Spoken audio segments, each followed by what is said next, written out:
एक खूबसूरत सा जंगल में टूनी चिड़िया अपने दो बेटियों के साथ में रहती थी।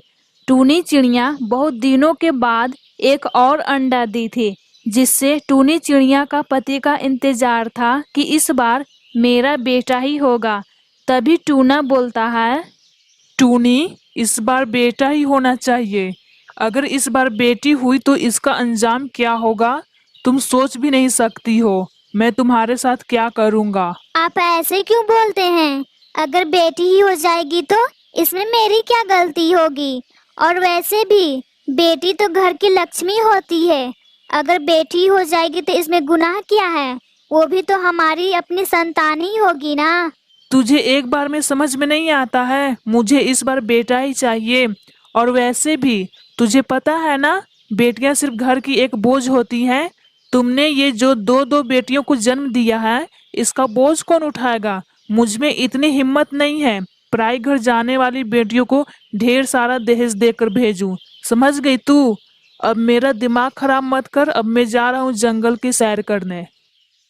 इतना बोलकर टूना चिड़ा वहां से चला जाता है। इधर टूनी अपने पति का बात सुनकर उदास बैठी थी। तभी अचानक से वहां बुलबुल कबूतर आ जाती है। टूनी को देखकर बोलती है। टूनी, तुम उदास क्यों बैठी हो? तुम उदास रहती हो तो बिल्कुल भी अच्छी नहीं लगती हो। तुम हमेशा हंसती खेलती रहो टूनी। और वैसे भी तुम्हारी समस्या क्या है, मुझे बताओ टूनी, ताकि मैं तुम्हारी मदद कर सकूं। बुलबुल बहन, हमारी दो बेटियां हुई हैं। मैं एक और अंडा दी हूँ। नैना के पापा बोल रहे थे अगर इस बार बेटी हुई और बेटा नहीं हुआ तो तुम्हारी खैर नहीं। इतना बोलकर यहाँ से गुस्से से चले गए।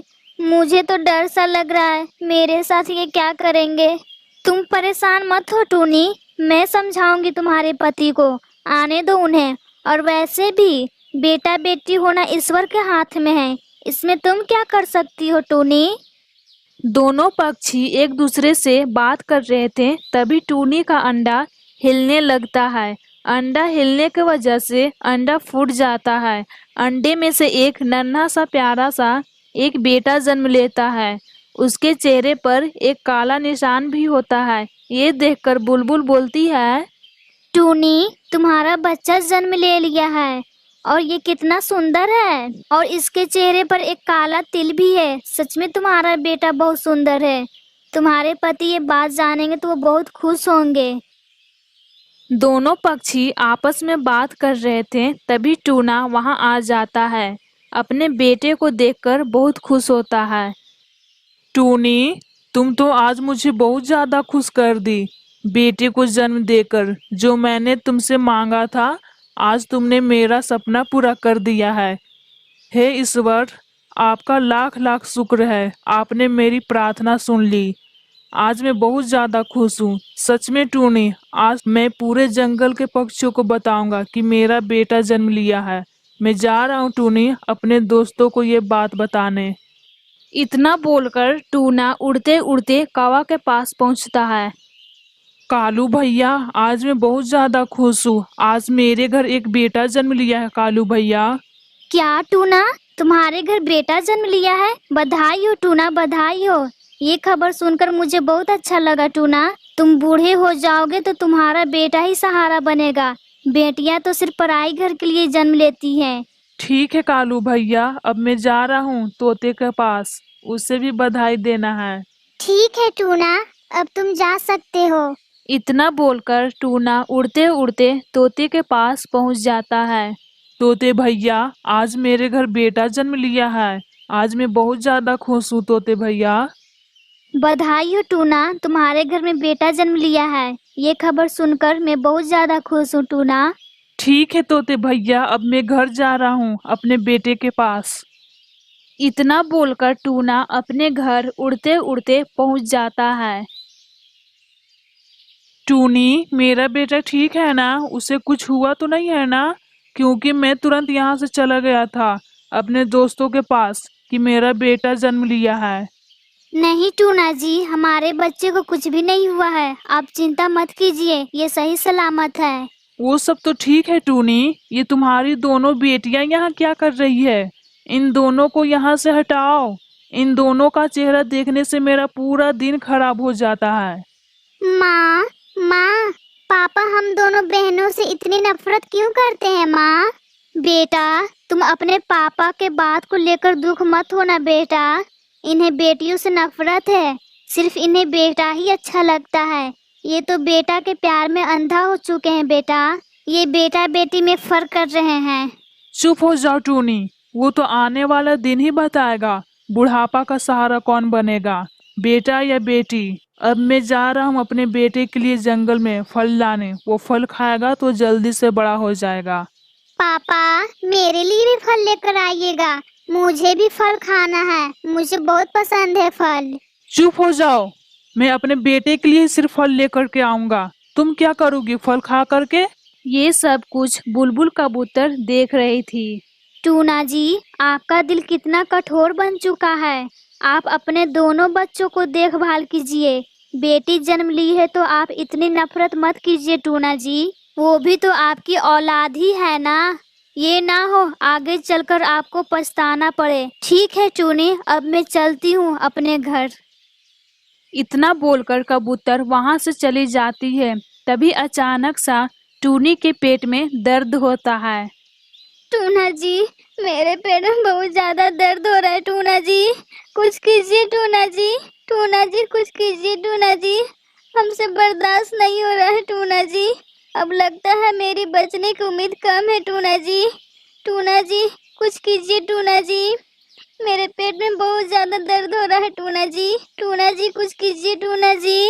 अगर मैं ना रहूं तो मेरे तीनों बच्चों का अच्छे से देखभाल कीजिएगा टूना जी। बेटा बेटी में फर्क मत कीजिएगा टूना जी। टूना जी।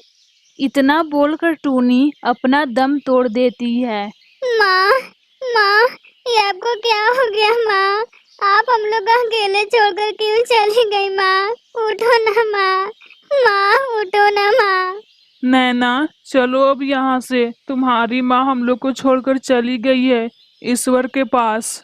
फिर टूना अपने तीनों बच्चों को वहां से लेकर दूसरे जंगल में चला जाता है। नैना, मैं तुम दोनों का बोझ नहीं उठा सकता हूँ। मैं और मेरा बेटा जा रहा हूँ दूसरे जंगल में। पापा, हम दोनों को अकेले छोड़कर मत जाइए पापा। हम दोनों कैसे रह सकते हैं अकेले पापा?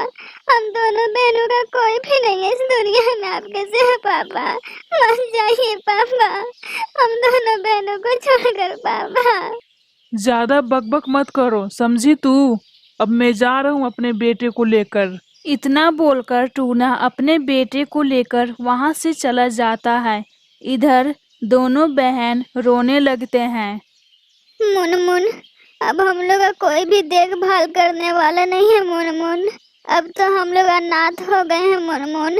अब हम ही लोग एक दूसरे का सहारा बनेंगे मुनमुन। नैना रो रही थी, तभी वहां कबूतर आ जाती है। अरे नैना, तुम दोनों बहनें यहाँ क्या कर रही हो? और तुम रो क्यों रही हो? मुझे बताओ नैना। तुम्हारा रोने का आवाज मुझे सुनाई दिया, इसलिए मैं यहाँ आ गई तुम्हारे पास। बुलबुल माँ, माँ की मृत्यु हो गई है। पापा हम दोनों बहनों को छोड़कर चले गए। वो बोल रहे थे कि मैं तुम्हारा बोझ नहीं उठा पाऊंगा बुलबुल माँ। फिर वो चले गए हम लोग को छोड़कर बुलबुल माँ। अब हम लोग कहाँ जाएंगे बुलबुल माँ दोनों बहनों? क्या तुम्हारी माँ की मृत्यु हो गई है? मत रो मेरे बच्चे, अब मैं तुम लोग का देखभाल करूंगी। चलो मेरे बच्चे मेरे घर। फिर कबूतर दोनों पक्षी को अपने घर लेकर चली जाती है। इधर टूना का बेटा बड़ा हो गया था। राजू बेटा, अब तुम बड़े हो गए हो बेटा। अब तुम्हारी शादी की उम्र हो गई है बेटा। मैं कल ही जाऊंगा तोते बहन के पास। उनकी बेटी बहुत सुंदर है। उन्हीं की बेटी से मैं तुम्हारा शादी करूंगा। साथ में तुम भी चलना, देख लेना उसे। अगर तुम्हें पसंद आ जाए तो मैं उसी से तुम्हारा शादी कर दूंगा। ठीक है बेटा? ठीक है पिताजी, जैसी आपकी मर्जी। तब ठीक है, अभी हम लोग चलेंगे लड़की देखने। फिर दोनों पक्षी उड़ते उड़ते तोते के पास पहुंच जाते हैं। तोते बहन, ये है मेरा बेटा, राजू नाम है इसका। मैं रिश्ते का बात करने आया हूँ आपसे। मैं आपकी बेटी को बहू बनाना चाहता हूँ। आपकी बेटी को मेरे घर दुख नहीं होगा। मेरा घर बहुत अच्छा है, और तो और मेरे बेटे का सरकारी नौकरी भी है। आपकी बेटी बहुत अच्छे से रहेगी मेरे घर। ठीक है, तब मैं तैयार हूँ अपनी बेटी का शादी आपके बेटे से करने के लिए। क्यों ना हम लोग कल ही कर दे अपने बच्चों का शादी। कल अच्छा दिन भी है। ठीक है टूना जी, मैं तैयार हूँ कल शादी करने के लिए अपने बच्चों को। ठीक है, तब मैं कल आपके घर बारात लेकर आ जाऊंगा। अब मैं चलता हूँ, बहुत ज्यादा रात हो गई है। फिर टूना अपने घर आ जाता है। फिर रात से दिन हो जाती है। चलो बेटा, जल्दी, लेट हो रहा है। हाँ पिताजी, चलिए, मैं तैयार हो गया हूँ। फिर दोनों पक्षी शादी के लिए उड़ते उड़ते पहुंच जाते हैं। अरे आप लोग आ गए, मैं आप ही लोग का इंतजार कर रही थी। चलो राजू बेटा, माला ले लो। टुनटुनी, तुम भी माला ले लो और एक दूसरे के गले में डाल दो। आप चिंता मत कीजिए, आपकी बेटी को अच्छे से रखूंगा। अब हम लोग निकलते हैं घर के लिए। फिर वहां से तीनों पक्षी उड़ते उड़ते वापस अपने घर पहुंच जाते हैं। बेटा राजू, अब तुम्हारा ही जिम्मेदारी है घर का और घर चलाना। अब तो मेरी जिंदगी कट गई है। अब मैं बूढ़ा हो गया हूँ बेटा। अब तुम्हारा ही जिम्मेदारी है मेरी सेवा करना और इस घर को संभालना बेटा। ठीक है पिताजी, मैं देखभाल करूंगा आपका। फिर यूं ही कुछ दिन बीत जाता है। राजू जी, आप इस बूढ़े को निकाल क्यों नहीं देते हैं घर से? अब मैं नहीं काम करूंगी। मैं बूढ़े का सेवा करते करते थक गई हूँ। अब मैं नहीं करूंगी इस बूढ़े का सेवा। अब समझ गए ना राजू जी? पिताजी, आप इस घर से निकल जाइए। मैं आपका अब मैं बोझ नहीं उठा सकता हूँ। अभी कभी निकल जाइए मेरे घर से। मेरी पत्नी आपकी सेवा नहीं करेगी। वो दिन रात करके आपका सेवा थक जाती है। क्या बोल रहा है बेटा? तुम मुझे घर से निकालोगे? मैं तुम्हें पोस पाल कर बड़ा कर दिया है और शादी ब्याह भी कर दी। अपनी पत्नी का बात सुनकर तुम मुझे घर से निकालोगे? आज तुम्हारी माँ जिंदा होती तो मेरी हालत ऐसी नहीं होती। शायद मुझे ईश्वर इसलिए सजा दे रही है जो मैंने अपने मासूम बेटियों को छोड़कर आ गया। सिर्फ तुम्हारे लिए मैंने अपने दोनों बेटियों को छोड़ा कि मेरा बेटा बड़ा हो जाएगा तो मेरी देखभाल करेगा। और मैंने बेटे के चाहत में मैं अपने दोनों बेटियों को उस जंगल में अकेले छोड़कर आ गया। पिताजी, मुझे रामायण मत सुनाइए। मेरे घर से अभी कभी आप निकल जाइए। अब लगता है मुझे धक्का ही देकर निकालना पड़ेगा। फिर राजू अपने पिताजी को धक्का देकर घर से निकाल देता है। फिर टूना रोते रोते वापस उसी जंगल में चला जाता है जहां अपने दोनों बेटियों को छोड़ा था। तभी अचानक से नैना और मुनमुन अपने पिताजी को रोते हुए देखते हैं। फिर अपने पिताजी के पास आते हैं। पिताजी, आप यहाँ क्या कर रहे हैं अकेले? और आप रो क्यों रहे हैं पिताजी? और राजू कहाँ है? बेटी, राजू मुझे घर से निकाल दिया है। उसकी अब शादी भी हो गया है बेटी। उसके चलते मैंने अपने दोनों बच्चों के लिए छोड़ा। शायद इसलिए मुझे ईश्वर ऐसा बेटा दिया मेरी आंखें खुल जाए कि बेटा बेटी में फर्क नहीं करना चाहिए। अब मैं कहाँ जाऊँ? अब तुम्हारी माँ भी मुझे छोड़कर चली गई है। मुझे माफ कर दो बेटी। तुम्हें मैंने इतना दुख दिया बेटी, मुझे माफ कर दो बेटी। पिताजी, आप मुझसे क्यों माफी मांग रहे हैं? पिताजी, आप हमसे बड़े हैं। माफी मांगकर मुझे शर्मिंदा मत कीजिए पिताजी। अब चलिए पिताजी घर। अब हम लोग साथ में रहेंगे। फिर खुशियाँ ही खुशियाँ रहेगी पिताजी। वापस चलिए पिताजी घर। मैं आपका देखभाल करूंगी। आपके बुढ़ापे का सहारा मैं बनूंगी पिताजी। आपकी बेटी अभी जिंदा है। चलिए पिताजी घर। शाम हो जाएगी ज्यादा। फिर चलिए पिताजी घर, जल्दी चलिए। चलो बेटी, अब अपने घर। अब हम लोग साथ में रहेंगे मिलकर। फिर तीनों पक्षी साथ में खुशी खुशी से जिंदगी बिताने लगते हैं।